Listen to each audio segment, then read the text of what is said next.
காங்கிரஸ் கட்சிக்கு ஆபீஸ்க்கு எதுவும் அந்த மாதிரி சோஃபா சோஃபா வரலையே. விஜயும் நானும் ஒரே சேரில் தானே உட்காந்து, நான் கீழே உட்காந்துருந்தா அவர் மேலே உட்காந்துருந்தாரு. அவருக்கு போட்டிருந்த சேரே மாதிரி தான் அந்த சேரில் தான் நானும் உட்காந்துருக்கேன். சோஃபா எங்களுக்கு வரல. சோஃபா போட்டால் வர்ற திட்டம் எதுவும் இருக்கா ஃபியூச்சர்ல? Velamal Engineering College, Artificial Intelligence and Data Science. Admissions open for 2026. The Chennai Silks in Mega Summer Sale. IBC Tamil நேயர்களுக்கு வணக்கம். இன்றைய சிறப்பு நேர்காணலில் நம்மோடு இணைந்திருக்கிறார் பொருளாதார நிபுணர் ஆனந்த் சீனிவாசன் அவர்கள். வணக்கம். வணக்கம்.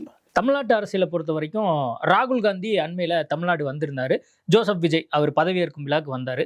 காங்கிரஸ் ஆஃபீஸுக்குள்ள போவே முடியல, அவ்வளோ ஜேன்னு கூட்டம் ஆயிடுச்சான், பாதுகாப்பு குறைபாடுங்கிறாங்க. என்ன காரணம், என்ன நடந்துச்சு? அதான் காங்கிரஸ் தொண்டர்கள்லாம் ஒரு உற்சாகத்தில் 59 வருஷம் கழிச்சு நாங்கள் ஆட்சியில் காங்கிரஸ் அமரப்போகுது அப்படிங்கிற ஒரு சந்தோஷத்தில் இதுக்கு ஊரில் இருக்கிற எல்லா காங்கிரஸ் தொண்டரும் ஒரே சமயத்தில் வந்து அவரை நெரிசலை கிரியேட் பண்ணிட்டாங்க. அதுதான் ஆச்சு. இல்ல கோச்சுக்குலாம் போயிட்டாரு அப்படின்லாம் செய்தி வந்து. ஆமாம், போட்டு நெரிசல் பண்ணிட்டா அவரால் எப்படி மூச்சு கூட வாங்க முடியல. நான் இருந்தேன் அன்னைக்கு. மூச்சு கூட வாங்குற அளவுக்கு 500 பேர் உட்கார்ற இடத்துல 1000 பேர் 1500 பேர் இருந்தால் மூச்சு வாங்க கூட முடியல. இதான் இப்போ காமராஜர் பெருந்தலைவருக்கு பூ போட்டார், பெருந்தலைவருக்கு மரியாதை பண்ணார். இது போரும்னு கிளம்பி போயிட்டார். வேற என்ன இன்ஸ்ட்ரக்ஷன் அவர் கொடுத்துருந்தாரு? இப்போ ஏன்னா வந்து நம்ம புதுசாக ஒரு கூட்டணி அமைச்சிருக்கோம், அடுத்து வந்து 29 வரைக்கும் தாவேக்காவோட வந்து நம்ம பயணிக்க போகிறோம் அப்படின்னு இருக்கும்போது என்ன மாதிரி பேச்சுவார்த்தைகள் உள்ள நடந்தது? இப்போ தெளிவாக புரியறது என்னென்னா, அவரே விரும்பினது எலெக்ஷனுக்கு முன்னாடி நம்ம தாவேக்காவோட போகணுன்னு. ஏன்னா திமுகட்ட அவர் கேட்டது 41 சீட்டு. அந்த 41 சீட்டு கொடுக்க முடியாதுன்னு கமிட்டியை வந்து ஆர்எஸ் பாரதியெலாம் பார்த்து பேசி முதல்ல 15 சீட்டு அது இதுன்னு சொன்னதுனால அவர் முன்னாடியே நம்மளுக்கு தாவேக்காவோட 41 சீட்னு போயிடலான்னு. அதுக்கப்புறமா வந்து ஸ்டாலின் சார்லாம் வந்து கனிமொழி மேடம்லாம் போய் பார்த்து பேசி நேராக கர்கே டஜிகிட்ட பேசி கர்கே சோனியா காந்தியை கரெக்ட் பண்ணி அவங்க பெரியவர் சிதம்பரம் இங்கே அமைச்சு பேசி 28 சீட்டுக்கு ஒத்துக்கிட்டாங்க. இதுலேருந்து நம்மளுக்கு என்ன தெரிய வருதுன்னா, ராகுல் காந்திக்கு அதில் அவர் கேம்பெயின் பண்ண ஸ்டைலு, கேம்பெயின் பண்ணதெல்லாம் அவருக்கு அதில் விருப்பம் இல்லைன்னு தெளிவாக தெரியுது. இன்னொரு செய்தி நான் படித்தேன், அது உண்மை என்னன்னு தெரியல. இப்போ தாவேக்காவோட காங்கிரஸ் கூட்டணி வைத்த பின்பாக ஒரு சில காங்கிரஸ்காரங்கள்லாம் வந்து கொஞ்சம் அப்செட் ஆகி, ஏன் வந்து நீங்கள் கடைசி நேரத்தில் இப்படி வச்சுட்டீங்க அப்படின்னு சொல்லி பதவி விலகக்கூடிய விஷயங்களும் வருது, மாற்று கருத்து வைக்கக்கூடிய விஷயம் வருது. மாற்ற கருத்தும் கிடையாது, ஒன்றும் கிடையாது. நீ எந்த காங்கிரஸ் ஆஃபீஸில் உழைக்கிற தண்டனை யாரை வேணால் கேளு. இதோட சந்தோஷமாக நான் 11 வருஷமாக காங்கிரஸில் இருக்கிறேன். 2016 தான் நான் காங்கிரஸ் வந்தேன். இவ்வளோ கூட்டங்களும் நான் காங்கிரஸ் பார்ட்டியில் பார்த்தது கிடையாது, இவ்வளோ உற்சாகமும் நான் காங்கிரஸ் கட்சியில் பார்த்தது கிடையாது. என்ன சொல்கிறாங்க இப்போ கூட்டணி வச்ச பின்பாக? நீங்கள் 11 வருஷமாக இருக்குன்னு சொல்கிறீங்க, என்ன பேசிக்கிறாங்க? 2015 இருக்கிறதுல இப்போ தான் ஹோப்பு. இதை முன்னாடியே பண்ணியிருந்தோன்னா நம்மளுக்கு ஒரு 50 சீட்டாவது ஜெயிச்சிருப்போம், அட்லீஸ்ட் ஒரு 10 மினிஸ்டராவது இருந்திருப்போமேங்கிறாங்க. அதுதான் தொண்டனோட இது சொல்கிறது, அடிப்படை கடைக்கோடி தொண்டன் சொல்கிறது இதுதான். காங்கிரஸ் கட்சியிலேருந்து விலகி சில குரூப்லாம் வந்து தாவேக்கால சேர்றாங்க அப்படிங்கிற செய்தியும் நான் படிச்சேன். இதெல்லாம் எலெக்ஷனுக்கு முன்னாடி நடந்தது. இல்லை இப்போ வந்து அந்த மாதிரி செய்திகள் வருது. இது வதந்திகள். இப்போ மெயினாக வந்து என்னென்னா, எலெக்ஷனுக்கு முன்னாடி போனதில் ஒரு 5-6 பேர் சீட்டே நின்னாங்க. எங்கள் தொகுதி இப்போ இருக்கிற உதயநிதி ஸ்டாலின் தொகுதியில் தான் நீனும் நானும் பேசிகிட்டு இருக்கோம். உதயநிதி ஸ்டாலின் தொகுதியிலேயே அவருக்கு ஏற்று நின்னது ஒரு பழைய காங்கிரஸ்காரர் தான். இப்போ காங்கிரஸ்காரங்க சொல்லிட்டு வரல, ஏன் வந்து கடைசியாக இப்படி விட்டுட்டு போயிட்டீங்க அப்படிங்கிற வார்த்தை பிரயோகங்கள்லாம் வந்து திமுக தரப்புலேருந்து வைக்கப்படுது. கடந்த முறை கூட நம்ம இதை பற்றி பேசியிருந்தோம். இன்னைக்கு கார்த்திக் சிதம்பரம் கூட அது மட்டும் ஒரு சின்ன ஒரு விஷயம் இருக்குது, எனக்கும் வந்து அது தோணுது அப்படிங்கிறத அவர் சொல்லியிருந்தார். கார்த்திக் சிதம்பரம் அவருக்கு என்ன தோணுதோ அதை சொல்லலாம். நாங்கள் 1998 யுனைடெட் ஃப்ரண்ட் கவர்மெண்ட்டில் இருக்கும்போது தமாகாவோட சேர்ந்து சீட்டு ஜெயிச்சுட்டு கடைசி நிமிஷத்தில் பிஜேபிக்கு தாவினது நம்மளுக்கு தெரியும். அப்போ எங்கள்கிட்ட வந்து சத்தியமூர்த்தி பவனில் கலைஞர் சொல்லிட்டா போனார், 5 சீட்டு ஜெயலலிதா வாஜ்பாயை கவுத்தும் போது திமுக இருக்கிற 5 எம்எல்ஏ வந்து பிஜேபி கவர்மெண்ட்டுக்கு தான் ஓட்டு போட்டுது. கரெக்டாக? அப்போ கலைஞர் நல்லா ஆரோக்கியமாக இருந்தார். கலைஞர் வந்து எங்கள்கிட்ட சொல்லிட்டு போனாரா மூப்பனார்கிட்ட, ஐயா நான் போயிட்டு வரேன், நான் வந்து இனிமேல் பிஜேபி பக்கம் போகிறேன் அப்படின்னாரு. அவங்க தரப்புல என்ன சொல்றாங்க, மற்ற கட்சிக்காரங்க எல்லாம் கூட்டணியில இருந்தாலும் சொல்லிட்டு போனாங்க. அவங்க சின்ன கட்சின்னு சொல்லுங்க, நீங்க சொன்னீங்களான்னு நான் கேட்ட கேள்விக்கு பதில் இல்ல. அப்ப பழைய பகையை வந்து நீங்க தீக்கிற மாதிரி பழிக்கு பழி அப்படி இல்லை. நீங்க என்ன பண்ணீங்கன்னா, நீங்க எப்படி ஒரு வாட்டி பண்ணல, நான் பல முறை 2006 எங்கனால தான் நீங்கள் கவர்மெண்ட்டே ஃபார்ம் பண்ணீங்க. எங்களுக்கு மினிஸ்டர் கொடுத்தீங்களா? எங்களுக்கு மினிஸ்ட்ரி கொடுக்கல. அப்போ சப்போர்ட் கேட்டு எங்கள் கலைஞர் இதுக்கு வந்தாரா? கலைஞர் சத்தியமூர்த்தி பவன் வந்து டிஎன்சிசி பிரசிடெண்ட்டை பார்த்து என்ன சப்போர்ட் பண்ணுங்கன்னு எங்களை கேட்டாங்களா? கேட்கலல்ல. மைனாரிட்டி திமுக அரசுன்னு ஜெயலலிதா சொன்னபோது எங்கள் சப்போர்ட்டை வச்சு தான் நீங்கள் கவர்மெண்ட் ஃபார்ம் பண்ணீங்க. அன்னைக்கு தலைவர் வந்து கலைஞர் வந்து நல்லா தான் இருந்தார், ஆரோக்கியமாக இருந்தார்.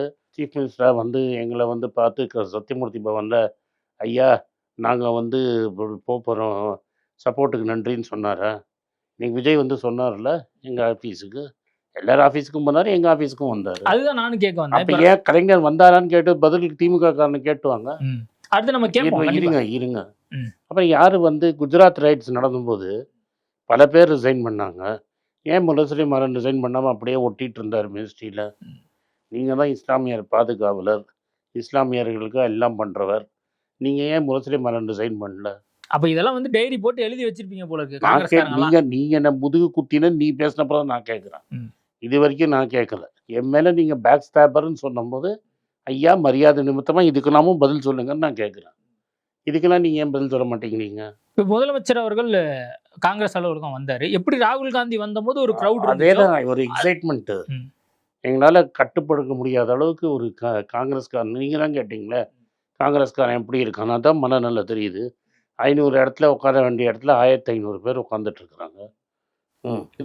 திருமாவளவன் சொல்றாரு, இன்னைக்கு பேட்டியில் ஒரு இடத்துல சொல்லியிருந்தாரு, இந்த சோஃபா விஷயம் வந்து அதிகமா சட்டமன்ற வரைக்குமே வந்து பேசுபொருளா மாறி இருக்கு. சிவி சண்முகம் அலுவலகத்துக்கு விஜய் அவர்கள் போகும்போது அங்கேயுமே வந்து சோஃபா வருது. விடுதலை சிறுத்தைகள் கட்சி அலுவலகத்துக்கு போலாம் அப்படின்னு இருக்கும்போது சோஃபா வருது. காங்கிரஸ் கட்சிக்கு ஆபீஸ்க்கு எதுவும் அந்த மாதிரி சோஃபா வரலையே. விஜயும் நானும் ஒரே சேர்ல தானே உட்காந்து, நான் கீழே உட்காந்துருந்தார், மேலே உட்காந்துருந்தாரு. அவருக்கு போட்டிருந்த சேரே மாதிரி தான் அந்த சேர்ல தான் நானும் உட்காந்துட்டு இருந்தேன். எங்க அலுவலகத்துக்கு எந்த சோஃபாவும் வரல. ஆனா சோஃபா பத்தி நிறைய உரையாடல்கள் நான் என்ன சொல்றேன், நான் அதை பாருங்க, சோஃபா போட்டா கூட சோஃபா எங்களுக்கு வரல. சோஃபா போட்டா என்ன வர்ற திட்டம் இருக்கா ஃபியூச்சர்ல? ஒன்றும் கிடையாது. என்ன தப்பு? அவர் சோஃபா அவர் வண்டி அவர் எடுத்துட்டு வர்றாரு, அவர் போடுறாரு. என்ன தப்பு இருக்கு அதுல? இல்ல, ஆனா திருமாவளவன் என்ன சொல்றாரு, நாங்க முன்னாடியே ஆர்டர் பண்ணியிருந்தோம், அந்த சோஃபா தான் இன்னைக்கு வந்திருக்கு, அன்னைக்கு வந்துச்சு அப்படின்னு. மஞ்சள் சோஃபால உட்காந்தா என்ன தப்பு சார்? நீங்க என்ன பேசுனீங்க விஜய்? நான் பேசல, நான் கீழே உட்காந்தேன். நான் வந்து ஒரு கடைக்கூடி தொண்டன் தான். மற்றவங்க பேசினோம். என்ன பேசப்பட்டது? என்ன காங்கிரஸ் கட்சி பத்தி பேசப்பட்டதா, தமிழ்நாடு நலன் பத்தி பேசப்பட்டதா? அந்த மூட்ல அவர் இருந்த 5 நிமிஷத்துல எல்லாரும் வாழ்த்து தெரிஞ்சு யாரெல்லாம் அவர்கிட்ட போய் நின்று ஃபோட்டோ எடுக்க முடியும்னு பார்த்து மேலே விழுந்ததே தவிர அவர்கிட்ட நிறுத்தி பேசுகிற அளவுக்குலாம் யாருக்கும் டைமே இல்லை. அவ்வளோ கூட்டத்தில் அதெல்லாம் பண்ணவும் முடியல. அமைச்சரவையில் காங்கிரஸுக்கு பங்கேற்பு இருப்பதாக செய்திகள்லாம் வருது. ஆல்ரெடி இது வந்து பேசப்பட்ட ஒரு விஷயம் தான். எவ்வளோ இடங்கள் வரைக்கும் அமைச்சரவையில் இடம் கேட்டிருப்பதா அது வந்து டெல்லி தான் டிசைட் பண்ணணும்னு சொல்லிட்டாங்க. டெல்லியும் டிவிக்கையும் டிசைட் பண்ணி என்ன லிஸ்ட் அனௌன்ஸ் பண்ணுறாங்களோ அதுதான் லிஸ்ட். எங்கள் கட்சியில் டெல்லி தான் அனௌன்ஸ் பண்ணோம். டெல்லி அனௌன்ஸ் பண்ணோம் தக்க சமயத்தில். நேற்று வரைக்கும் கேரளா சிஎம் ஃபேஸில் இருந்தாங்க. இன்றைக்கி கேரளா சிஎம் ஃபேஸு டிசைட் ஆகிடுச்சு. இன்றைக்கி வந்து விடி சதீஷனை சீஃப் மினிஸ்டராக டிசைட் பண்ணிட்டாங்க. அதனால் அவர் பொறுப்பேற்றுப்பார். ஓகே, திமுகவுடைய புதிய வருஷம் தான் வந்து தாவேக்கா அப்படின்னு வந்து பாஜகவினர் பேச ஆரம்பிச்சிருக்காங்க. அதில் வந்து அவங்க குறிப்பிட்டு சொல்கிறதுன்னா, ஒன்றிய அரசு, நீட், இந்தி எதிர்ப்பு, தொகுதி மறுவரை, பாஜக, சனாதன எதிர்ப்பு, இலவச திட்டங்கள், இது அனைத்துலையுமே வந்து திராவிட மாடல் சாயல் இருக்கு. இது வந்து அவங்களுடைய புதிய வருஷன் தான் தாவேக்காங்கிறது. இந்த பாருங்க, இந்த நரியும் திராட்சை கதை கேட்டிருப்பீங்க. எப்படி இல்லாம ஆட்சியை பிடிக்கலான்னு பின் வழியாக போய் ஆட்சியை பிடிக்கணும்னு ஒரு கட்சி ட்ரை பண்ணுது. அந்த ஆட்சியை பிடிக்க முடியலன்னா சீச்சி இந்த திராட்சை பிடிக்கும்னு போயிடும். 33 சீட்டு வாங்கி, அதாவது எங்கள் கட்சியில் நாங்கள் வெள்ளை வம்சம்னா கூட கட்சியில் சேர்த்துக்கிட்டு அவனை வந்து லோட்டஸ் சின்னத்தில் சேர்க்குவது. பண்ணையில் வேலை செய்கிறவங்க கூட அவருக்கு ஓட்டு போட மாட்டாங்க. அது மாதிரி ஆளை கட்சியில் சேர்த்துக்கிட்டு அவருக்கு 5 சீட்டை கொடுத்து அதுக்கு அவரை வந்து தாமரை சின்னத்துலலாம் நிற்க வச்ச கட்சி இது. கடைசியில் எவ்வளோ சீட்டில் ஜெயித்தாங்கன்னு பார்த்தீங்கன்னா 1 சீட்டு, அதுவும் 900 ஓட்டுக்கு 1000 ஓட்டு கம்மியாக தான் ஜெயித்தாங்க. இங்கே ஏதோ ஒரு பர்டிகுலர் நான் இருக்கிற கம்யூனிட்டி மயிலாப்பூரில் அவங்க ஓட்டு போட போகுதுன்னு நினச்சாங்க. பார்த்தா அவங்க ஹோல் மால்ஸாக இறக்கி விட்டு தமிழிசை அம்மாவை 3வது இடத்துல இறக்கிட்டாங்க. அவங்களோட கவர்னராக இருந்தவங்க, ஸ்டேட்டு பிரசிடெண்ட்டாக இருந்தவங்க, அவங்க ஒரு ப்ரைம் கான்ஸ்டியூன்சியில் 3வது இடத்துக்கு போயிட்டாங்க. யூனியன் மினிஸ்டரும் 3வது இடம்னு நினைக்கிறாங்க. 3வது இடம். இதெல்லாம் என்ன சொல்லுது? தமிழ்நாட்டில் பிஜேபி வராதுன்னு தெரியும். ஆனால் தான் சொன்னேன் சீச்சி இந்த பழம் புளிக்கும்னு பேசுகிறாங்க. திமுகவினுடைய மாவட்ட செயலர் கூட்டம் நடக்குது. ம். அதுல திமுக தலைவர் பேசுறாரு, இப்படி ஒரு கட்சிக்கு ஓட்டு போட்டு ஆட்சியில் உட்கார வச்சுட்டோமே அப்படின்னு சொல்லி நிறைய பேர் வந்து வருந்தி பதிவு போடுறாங்க. இதுதான் நம் 5 ஆண்டு கால நல்லாட்சிக்கு கிடைத்த அங்கீகாரம் அப்படின்னு வந்து சொல்லியிருக்காரு. தோல்விக்கு நான் பொறுப்பேற்கிறேன் அப்படின்னு வந்து சொல்லியிருக்காரு. அவருக்கு தோல்விக்கு அவர் தான் பொறுப்பேற்று, அவர் தான் தலைவர், பொறுப்பேற்றிருக்கிறார். அது ஒரு சைடு இருக்கட்டும். ஆனா வந்து இந்த கட்சிக்கு ஓட்டு போட்டு நம்ம உட்கார வச்சிட்டோமே, இந்த அரசாங்கம் இப்படி வந்துருச்சே அப்படின்னு அப்படிலாம் வருத்தப்படுறாங்க. அப்படி வருத்தப்படல. இன்னைக்கு எலெக்ஷன் வச்சா கூட எலெக்ஷன் வந்து அப்படி பார்த்தோம்னா நம்ம கேட்போம். ம். பேபி என்ன சொன்னார்? எம்ஏ பேபி கடைசியாக என்ன சொல்லி முடிக்கிறாருன்னா, ஏஐடிஎம்கே வெளியிலேருந்து டிஎம்கே சப்போர்ட் பண்ணி அமைச்சரவையில் உட்காத்துறோம்னாங்க. அப்போ நீங்கள் அதெல்லாம் பண்ணுறீங்க, எப்படியும் மக்கள் வெறுப்பு வந்துருச்சு இல்லை? 6 மாதத்தில் லோக்கல் பாடி வரப்போகுது, தெரிஞ்சிட போகுது இல்லை? எதுக்கு நீங்கள் 2 ப்ரப்போசல் ஃப்ளோட் பண்ணுறீங்க? பேபி சொன்னது சொல்கிறேன். ஏடிஎம்கே உங்கள் எதிரி கட்சி. அதாவது டிஎம்கே வெறுப்பாற்று அரசியல் பண்ணுறது தான் ஏஐடிஎம்கேயோட ஒரே நோக்கம். அதை தவிர உங்களுக்கு கொள்கையே கிடையாது. அது மாதிரி கட்சியை நாங்கள் சப்போர்ட் பண்ணுறேன்னு சொல்கிறீங்க. பொய்ஸ் கார்டன்லேன்னு ஒரு பழம்பெஞ்ச ஆக்டர் போய் வர தூது போயிருக்காரு. அதுக்கப்புறம் அதை கூப்பிட்டு நீங்கள் கம்யூனிஸ்ட் பார்ட்டியில் பேசுகிறீங்க. கம்யூனிஸ்ட் பார்ட்டிகிட்ட காங்கிரஸ் பேசுறது ராகுல். அதுக்கப்புறம் இதை பண்ண மாட்டோம், இது ஏஐடிஎம்கே பேக்டோர் என்ட்ரி டு பிஜேபின்னு சொல்கிறாங்க. பெரிய ஸ்டாலின் சாருக்கு தெரியாதா? இது மாதிரி ஏஐடிஎம்கே வந்து பிஜேபி நடத்தும் கட்சி. அங்கே ஒரு மாவட்ட போஸ்ட் வாங்கினா கூட அமித்ஷாட்ட போய் தான் கேட்கணுங்கிற நிலைமையில் இருந்த கட்சி அது. ராயபுரம் ஜெயக்குமாரே சொல்கிறார், பிஜேபியோட சேர்ந்தப்போ தான் நாங்கள் தோத்துட்டு வந்தோம். அது மாதிரி கட்சியோட சப்போர்ட் பண்ணுறேன்னு யார் இருந்தாங்க? ஸ்டாலின் சார் தானே இருந்தார். அப்போ மக்கள் வந்து திமுக தோக்கடிச்சிட்டோமேன்னு வருத்தப்பட்டா ஏன் போய் ஸ்டாலின் சார் வந்து ஃபஸ்ட்டு ப்ரப்போசலில் எடப்பாடி சிஎம், அதை சிவி சண்முகமும் சொல்கிறாரு. எடப்பாடி வந்து சொன்னார், பேபி சொல்கிற கணக்கும் சிவி சொல்கிற கணக்கும் ஒன்றாகுது. சிவி சண்முகம் இன்னொரு கருத்து கூட அது 2வது கருத்து. திருமாவளவன் 2வது கருத்து அது வேலைக்காலன்னு திரும்ப லெட்டர் தரேன்னு சொல்லிட்டாரு முந்தான நாள். லெட்டர் தரேன்னு அப்புறம் கொஞ்ச நாள் கழிச்சு திருமாவை காணும். எல்லாரும் திருமாவை தேடிட்டு இருந்தால் அவங்களும் எங்கேயோ போய் அன்னைக்கு திமுகவில் ஒரு யாரையோ பார்த்து திருமாவை சிஎம் ஆக்கி 2 பேர் வெளியிலேருந்து சப்போர்ட்டுன்னு. இதெல்லாம் வந்து ஒரு டிஎம்கே மாதிரி ஒரு பெரிய பார்ட்டிக்கு அழகு தரத்தை. அதிமுகவினுடைய இன்றைய நிலை நீங்கள் எப்படி பார்க்குறீங்க? அது எக்ஸ்பெக்டட் லைன்ஸ். நான் ரொம்ப நாளாக நீ ப்ரைவேட்டாக பேச சொன்னேன். ஏன்னா இது வந்து இப்போ இதுக்கு எடப்பாடி தப்போ இல்லை சிவி தப்போ கிடையாது. அந்த கட்சி கட்டமைப்பே ஒரு ஃபேன் பார்ட்டி கட்டமைப்பு. தட் இஸ் ஒரு தலைவரோட ஃபேன் தான் கட்சியாக மாறிச்சு. தலைவருக்கு அப்புறம் இன்னொரு வந்த தலைவியும் ஒரு சினிமா ஸ்டார். ஸோ அது மாதிரி ஒரு கவர்ச்சியாக ஒரு லீடர் இருந்தால் தான் அந்த கட்சி இராணுவ கட்டுப்பாட்டோடு இருந்திருக்கும். எடப்பாடி மாதிரி ஒரு ஆளால் அந்த கட்சியை நடத்த முடியாது. ஓபிஎஸ்ஸனையும் நடத்தியிருக்க முடியாது, சசிகலாவையும் நடத்தியிருக்க முடியாது. விஜய் போய் அந்த கட்சியை டேக் ஓவர் பண்ணியிருந்தாருன்னா அமோகமாக ஜெயிச்சிருப்பாங்க இந்த வாட்டி. ஏன்னா ரெட்டை இலைங்கிறது எல்லாருக்கும் தெரிஞ்சது, சந்தேகம் இல்லாமல் ஜெயிச்சிருப்பார். ஸோ விஜய் மாதிரி ஒரு கரிஸ்மேட்டிக் லீடர் தேவைப்பட்ட கட்சி அது.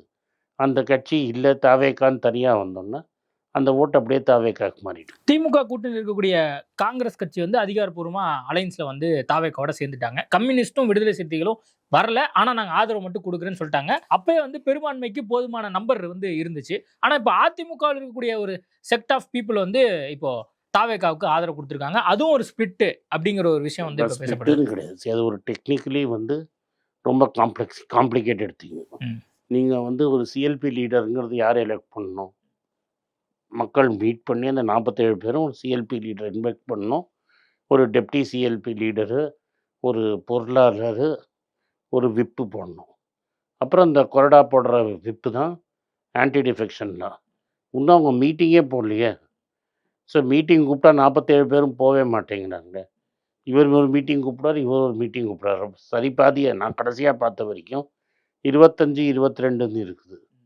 ஸோ நீங்கள் யார் கரெக்டுன்னு எப்படி சொல்ல முடியும்? காங்கிரஸ் கட்சியினுடைய நிலைப்பாடு என்ன? இப்போ ஒரு செக்ட் வந்து அதிமுக எம்எல்ஏக்கள் தாவேக்காவுக்கு ஆதரவு நிலைப்பாடு, இன்னொரு செக்ட் வந்து இல்லை நாங்கள் வந்து ஆதரவுலாம் கிடையாது. அப்போ நான் விஜய் சொன்ன எதுக்கு காங்கிரஸ் விஜய் சார் சொன்னதே சொல்லுவோம். விஜய் என்ன சொல்லியிருக்கிறாரு? இந்தியரை முன்னாடி இருந்தவங்களும் கரப்ஷன் பண்ணவங்களையும் நான் கட்சியில் என் மினிஸ்டர் பதவி தரமாட்டேன்ட்டு. அதிமுக யார் யாரெல்லாம் ஆதரவு நிலைப்பாடு கொடுத்துருக்காங்களோ அவங்களுக்குலாம் மினிஸ்ட்ரியில் பதவி இல்லை தாவேக்கா ஆட்சியில். அது அவங்க தான் சொல்லணும், நான் எப்படி சொல்ல முடியும்? நான் காங்கிரஸ்காரனும் இல்லை, அவர் தானே தூய சக்தின்னு சொல்லி வந்தார். அதான் அப்போ தூய சக்தியாக இருந்தாலும் கொடுக்க மாட்டார். அவன் போய் சப்போர்ட் கேட்கல, அவங்களா சப்போர்ட் பண்ணால் வாங்கிக்கிட்டார். சப்போர்ட் பண்ணுறச்ச ஏன் வேணான்னு சொல்லணும்? இப்போ நீங்கள் வந்து என்ன சப்போர்ட் பண்ணுறீங்க சங்கர், நான் கேட்கவே இல்லை. நான் உங்களுக்கு ஆனந்த் ஸ்ரீனிவாசனுக்கு ஆதரவு நான் வேணான்னு எதுக்கு சொல்லணும்? அவர் போய் கேட்டார். அப்படிதான் இது நடந்ததா? குதிரை பேரம்லாம் நடந்ததுன்னு சொல்லி பிரேமலதா விஜயகாந்த் அது வந்து என்ன பேசினாங்க. வேணால் சொல்லட்டும். குதிரை பேரம் தான் நம்ம ஒரு காலத்தில் வருங்கால சீஃப் மினிஸ்டர்னு மீடியா கிளப்பி விட்ட டிடிவியும் அப்படி தான் பேசிகிட்டு இருந்தார். அதுக்கப்புறம் டிடிவி என்ன சொன்னார், பொய் கடிதம் கொடுத்துட்டாருன்னு கவர்னர் மூலமாக சொல்லி விஜய் மேலே ஒரு ஃபால்ஸ் கேஸ் போட பார்த்தாங்க. அதுக்கப்புறம் ஒரு ஆதவ அர்ஜுனா ஒரு வீடியோ ரிலீஸ் பண்ணுறாரு, அதில் அமமுக கையெழுத்து போடுறாரு. அப்புறம் நம்மளால் போலீஸ் கம்ப்ளைண்ட் கொடுக்குறாரு டிடிவி, அது ஒரு ஃபால்ஸ் வீடியோ, அது ஏஐ ஜென்ரேட்டட் வீடியோன்னு. இப்போ நம்ம அமமுகக்காரர் என்ன பேசுகிறாரு, சட்டசபையில் என்ன பேசுகிறாங்க, காது விழலை. கொஞ்சம் நீங்கள் சொல்லுங்கள். நான் அடுத்து 5 வருஷமா உங்களுக்கு தான் சப்போர்ட் பண்ண போறேன்னு காமராஜ் சொல்றாரு. யாரை பார்த்து சொல்கிறாரு? அப்போ டிடிவி என்னன்னாரு? டிடிவி தினகரன் சரி, காமராஜ் கிட்ட அவர் ஹாப்பியாக போயிட்டார். ம். டிடிவிக்கு என்ன இருக்குது பார்ட்டியில்? அதான் மக்கள் பாக்குறாங்க. நீங்க என்ன நினைக்கிறீங்க? பாக்குறாங்க. அமமுகவுக்கு என்ன இருக்குன்னு நீங்கள் சொல்லுங்கள். அதான் அவரு அப்ப எதுக்கு அவரு ஒரு கூட்டத்தை கூட்டுவார், பொதுக்குழு மற்ற செயற்குழு எல்லாம் கூட்டுவார். சார், கட்சியில் உங்களுக்கு குக்கருக்கு ரெகக்னிஷன் போயிடும். கரெக்டாக குக்கர் ஆயிடுச்சு. நான் இப்போ என்ன கேட்குறேன், எதுக்கு கவர்னர்கிட்ட போவானே, எதுக்கு போலீஸ்கிட்ட போவானே, எதுக்கு தப்பான கம்ப்ளைண்ட் கொடுப்பாங்க? உங்களுக்கு அழகு இருக்காது.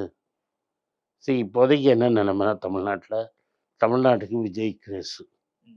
அடுத்த 5 வருஷத்துக்கு ஆட்சியை மறந்துடுவோம். இதே இந்த திமுக நான் நினைக்கிற மாதிரி அதிமுகவும் உடஞ்சி இந்த பக்கம் வந்துடுச்சுன்னா இன்னொரு 5 வருஷமாக ஆட்சி இருக்குது. அதுக்கப்புறம் திமுகவை பார்ப்போம். ஓகே, நிறைய விஷயங்கள் கொடுத்து பேசியிருக்கோம். நேர்காணல் கொடுத்ததுக்கு மிக்க நன்றி. நன்றிங்க. Velamal Engineering College, Artificial Intelligence and Data Science. Admissions open for 2026. The Chennai Silks in Mega Summer Sale.